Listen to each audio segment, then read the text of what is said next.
Hi. Hi, Alex. Hey, how are you? I'm fine, and I wanted to ask you a few questions about what it's like being a retrofit coordinator. Okay. Let's think of a job. You just got the go ahead on a job. What do you, how do you plan it? How do you plan How do we plan? What's the first stage? your your, Well, usually your if we've been given the go ahead on the project from the client, we've already got a set of drawings.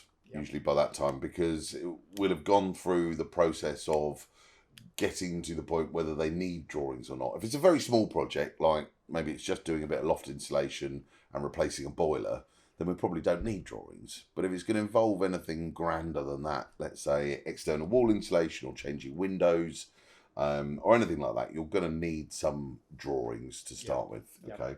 So we'll have gathered all of that information. We'll have found out if there are um, any planning restrictions on the area. If Yep. we've got planning permissions that are being done at the time, we're often asked to start work before planning begins. Now, you have to remember Yes. that that is at the client's risk. It has happened, and we have to warn people, make sure you put it in writing. Yep. Um, but often, because people are living in other accommodations, they want to get moving, they're willing to take the risk. Especially if things are happening under permitted development, for instance, then the certificate of lawful development that comes at the end of the application Yep. should be a given. Yep. Yeah, Yep. without any too many Yep. problems.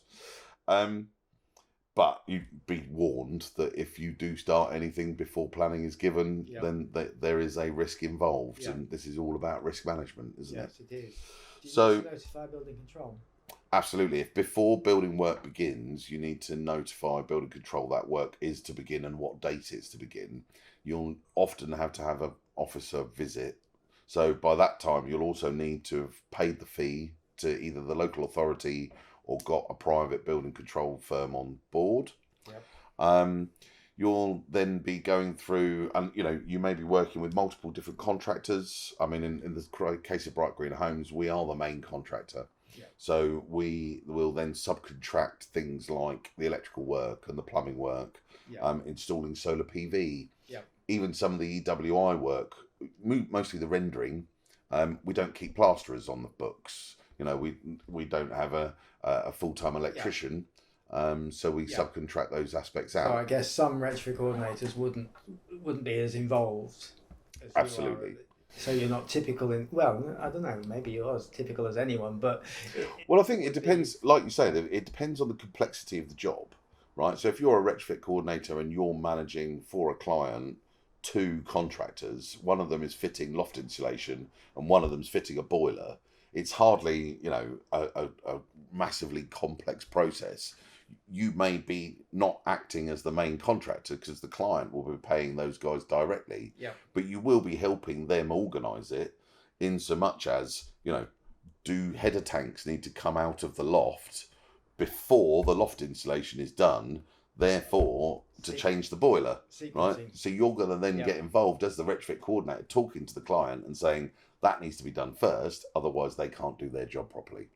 Yes. On a much more complex project, so for instance, a whole house renovation, you may be involved in 25, 30 different contractors Yeah. in the process. As a retrofit coordinator, you're very unlikely to be in charge of that.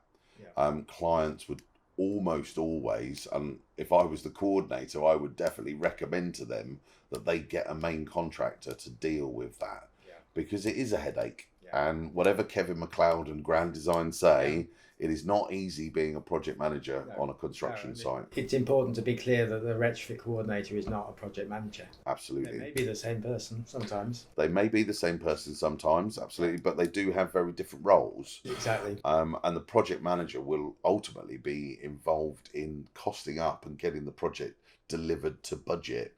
A retrofit coordinator is not getting involved in that very carefully, because it's a whole different kettle of fish. So if you were just doing the retrofit coordination, Mhm. how often would you go to site? I would expect to go to site probably more often at the beginning of a project and less often as the project goes along, especially if you're working with a new contractor. Yeah. I would recommend at least a visit a week. But let's be honest, if by the end of the job, they're fitting kitchens and decorating and putting on skirting boards and,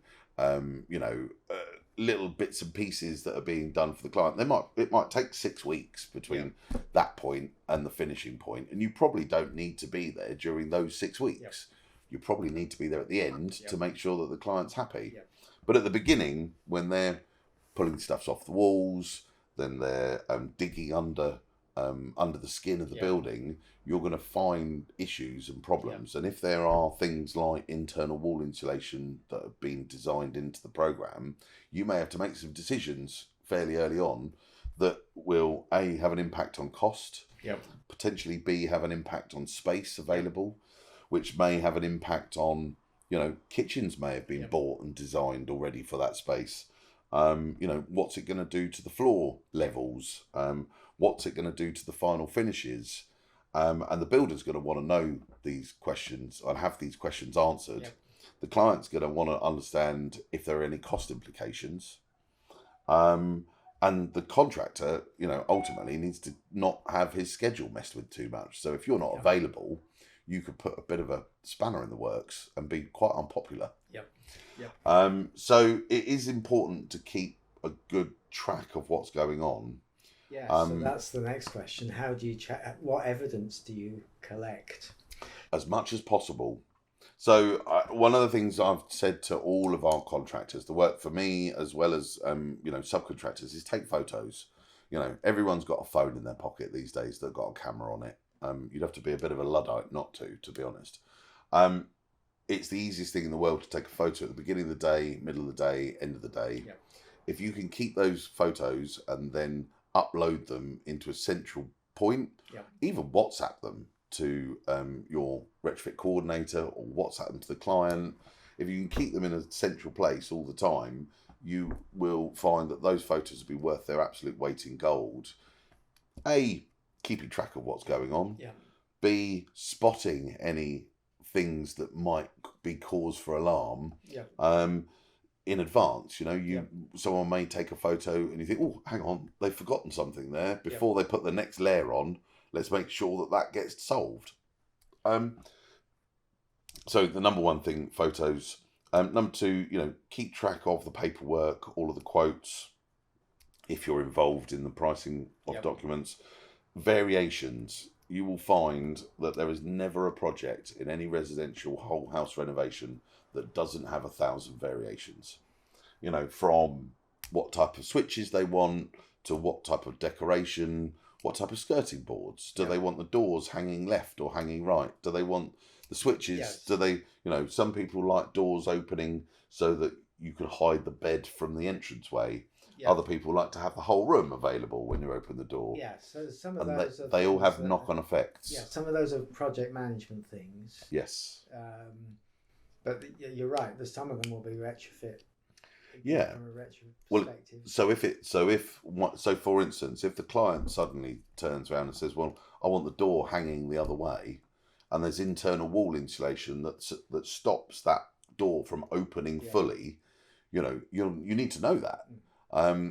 There's no good coming back to it later on and going, "Well, nobody told me," because it's too late, and you're going to be unpicking stuff that could potentially make you very unpopular. But you do have to keep and be aware of these variations as you go along.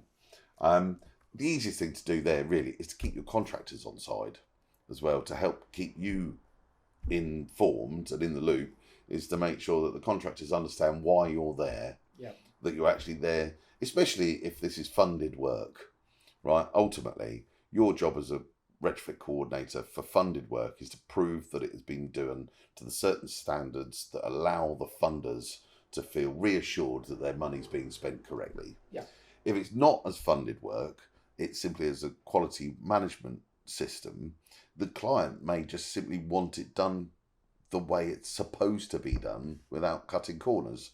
But you don't want to be treading on contractors' toes and telling them that they're not doing their job right. To have the evidence.